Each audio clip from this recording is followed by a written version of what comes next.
Welcome to Impact and Influence, the podcast for current and emerging leaders to build on leadership capability, sustainability, and purpose. This series opens the door to what's possible to build a life in leadership by design, not by default. Brought to you by REGROWTH Consultancy, powered by Flick It Over. Flick It Over is a leading electronic software platform. Flick It Over provides industry-specific solutions to improve process, client experience, and efficiencies. Make your document delivery and workflow seamless with Flick It Over. Today we are going to try something a little bit different for the episode, and I am flying solo. As we head into the end of financial year, as a leader, we're often setting ourselves up to do reviews with our teams, scheduling our one-on-ones, and we're looking to get feedback around what's working, what's not working, and how we can help them to improve moving forward for the next 12 months. So we know that that's our role as a leader, to get feedback from our team. But just as important, and probably something that's a little bit harder, is actually to receive feedback on ourselves as leaders. And so today's episode is around that 360 leadership competency and the survey and getting feedback from your team to help you as a leader move forward and elevate your skill set. So let me ask you a couple of questions for you. When was the last time you received feedback from your team's perspective? When was the last time you completed self-reflection on your skill set as a leader? It can be really uncomfortable, but if you lean into this feedback, it's really game-changing. Remember, feedback is a gift. And if you think about it in the sense that you're collecting data, so as leaders, we're great at collecting data in our business to make more informed decisions. This is exactly what you're doing with this feedback from your team. You're collecting data in order to give yourself a little bit more clarity and make better decisions to help you move forward. So for those of you that are listening and you haven't seen our competency frameworks, they're all available on our website for you to have a look at. But I want you to think about this from the perspective of getting feedback from your team. So one of the questions I often ask leaders is, what is your greatest strength? And then on the flip side, is that also one of your weaknesses? Because often our greatest strength can be our greatest weakness.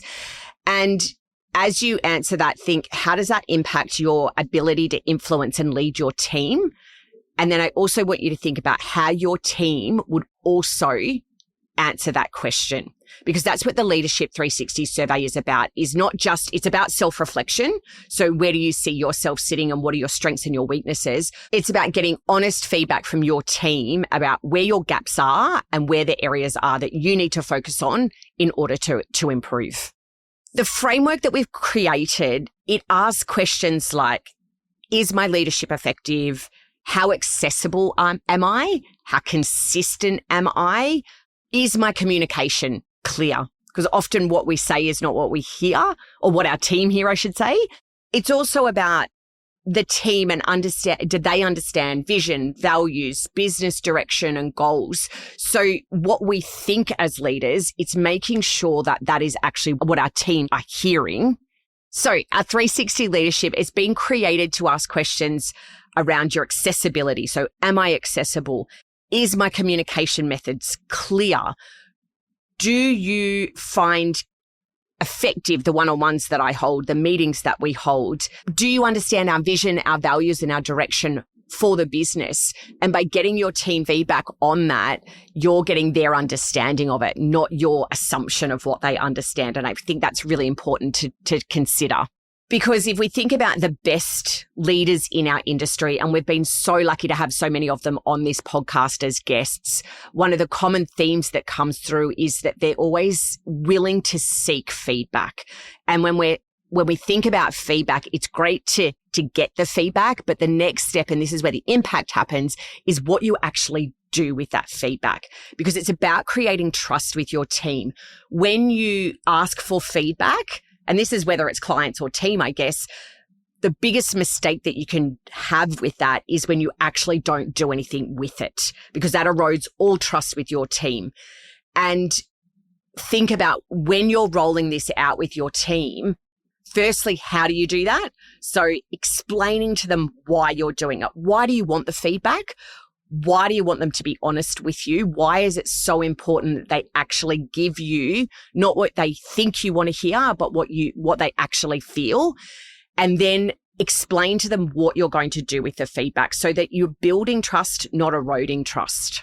And when we get the feedback in from these surveys from our team, and remembering this needs to go to all team members, not just like if you've got depending on the scale of your business, you could start with your leadership team, but making sure you get feedback from everybody.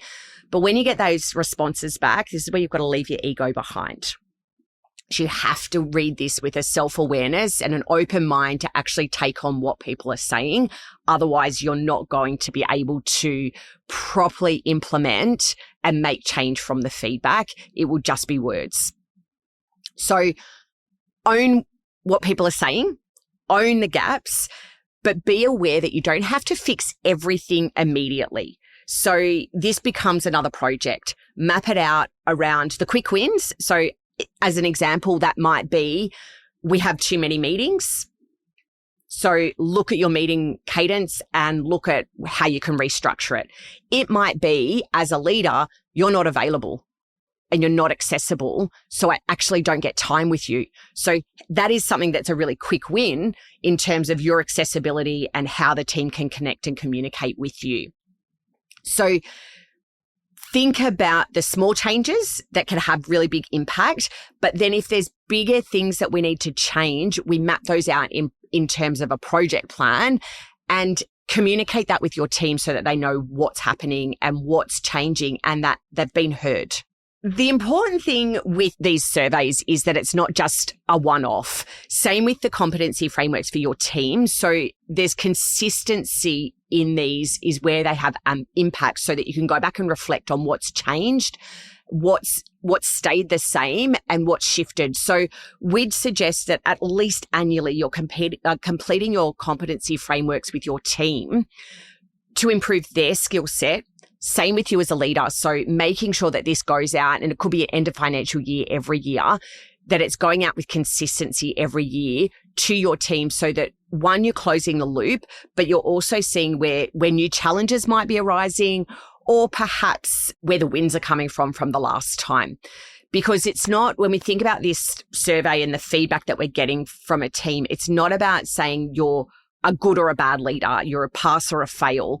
It's almost like you're putting a mirror up in front of yourself and reflecting on what's working and what's not, and being really honest with you on what's not working, because the greatest feedback that we can receive from clients or team is around what's not working, what's going wrong, because that's where you can have a really big impact with change. It's great to know what we're doing well, but real growth comes from getting uncomfortable and understanding what you need to improve on as a leader to be a better leader for your team.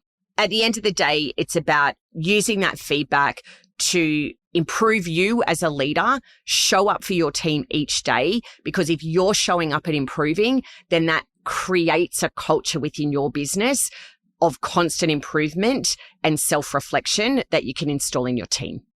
Thanks for joining us on this episode of Impact and Influence. Click follow to get notified about future episodes. Leaving a review helps others find the podcast. And to learn more about our courses, our study tours, conferences, keynote topics, and our services, or how simply we might be able to help support you in taking you to places you never thought possible, please visit regrowthkyliewalsh.com.